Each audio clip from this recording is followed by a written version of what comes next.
नीतीश कुमार के एक बार फिर से देश की राजनीति में चर्चा का विषय बन गए हैं। कभी कहा जा रहा था कि नीतीश की राजनीति अब खत्म हो चुकी है, लेकिन जब लोकसभा चुनाव के नतीजे आए तो वह किंग मेकर बनकर उभरे हैं। भले ही नीतीश कुमार एनडीए का हिस्सा हैं, मगर उनके पाला बदलने की चर्चा खत्म होने का नाम नहीं ले रही है। हालांकि एनडीए ने कुछ वीडियो और तस्वीरों को जारी कर इन चर्चाओं पर विराम लगाया है। दरअसल जिस वक्त नीतीश के पाला बदलने को लेकर चर्चा का दौर जोर पकड़ रहा था, उसी दौरान एनडीए के साथी दलों की फोटो और वीडियो रिलीज किए गए। इस वीडियो में नीतीश कुमार और नरेंद्र मोदी सिर्फ एक कुर्सी की दूरी पर दिखे। तस्वीरों में भाव ये था कि मैंडेट के बाद एनडीए मजबूत है और अपने दम पर 5 साल सरकार चला लेगा। मगर जब दूसरी तरफ इंडिया अलायंस की मीटिंग शुरू हुई तो तेजस्वी यादव ने एक बार फिर चचा नीतीश को याद किया। दिल्ली में बुधवार 5 जून को एनडीए और इंडिया की बैठक हुई। पटना से जब दिल्ली के लिए फ्लाइट ने उड़ान भरी तो उसमें नीतीश और तेजस्वी एक साथ नजर आए। जब इस पर बिहार के पूर्व डिप्टी सीएम और आरजेडी नेता तेजस्वी यादव से मीडिया ने सवाल किया तो उन्होंने कहा, सलाम दुआ हुआ, मेरी सीट पीछे थी, बाद में उन्होंने मुझे आगे बुलाया। ये सब बातें समय पर की जाती हैं, ये सारी बातें बाहर नहीं बताई जाती हैं।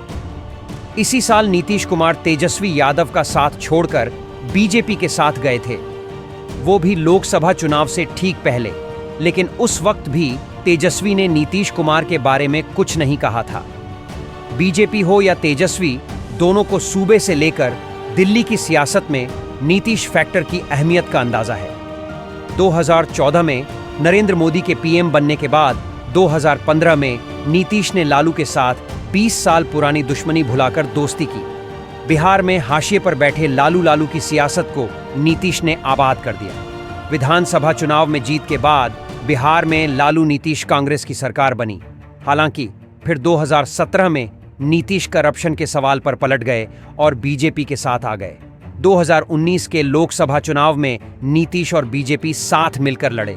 बिहार की 40 में से 29 सीट अलायंस ने जीती, इसमें एलजेपी भी शामिल थी।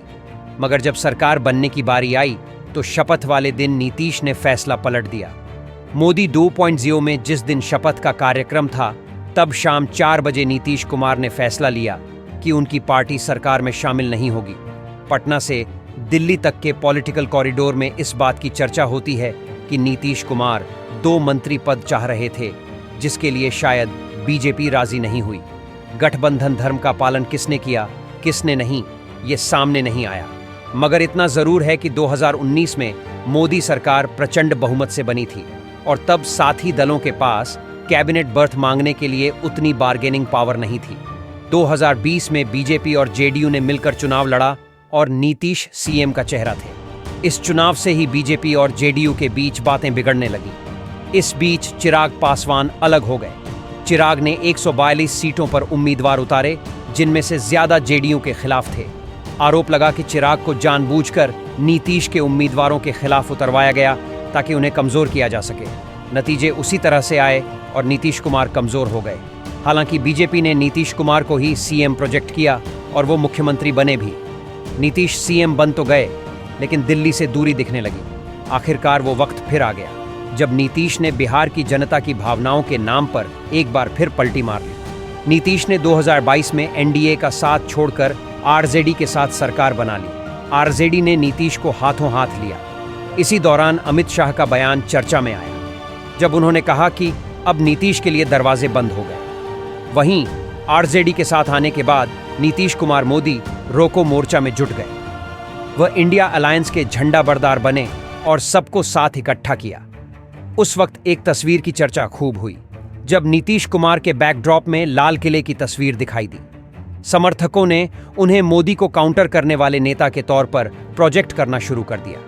अब भी गाहे बगाहे ये बात सामने आ जाती है। हालांकि नीतीश के पीएम वाले सपने को झटका तब लगा जब इंडिया अलायंस की मीटिंग में नीतीश को संयोजक पद देने पर कोई ठोस फैसला नहीं हुआ। यानी सारी मेहनत नीतीश ने की, लेकिन नाम दूसरे नेताओं के प्रस्तावित होते चले गए। नीतीश ने माहौल फिर भांपा और फिर पलटी मारी। नीतीश की एनडीए गठबंधन में लौटने की काफी आलोचना भी हुई। राजनीतिक गलियारों में यह कहा जाने लगा कि अब नीतीश कुमार कोई बड़ा फैक्टर नहीं रह गए। इसकी वजह ये थी कि पहले नीतीश अपने डिप्टी चुनते थे, लेकिन इस बार बीजेपी ने नीतीश कुमार के खिलाफ एग्रेसिव रहने वाले सम्राट चौधरी और विजय सिन्हा को डिप्टी सीएम बनाया। इस पर नीतीश कुमार ने कुछ नहीं कहा। वैसे बिहार बीजेपी की यूनिट ने तो 2024 का चुनाव अकेले लड़ने की तैयारी कर ली थी। हालांकि जब दिल्ली के आदेश पर नीतीश के साथ अलायंस हुआ तो लोकल बीजेपी यूनिट की तरफ से शार्प रिएक्शन नहीं आया।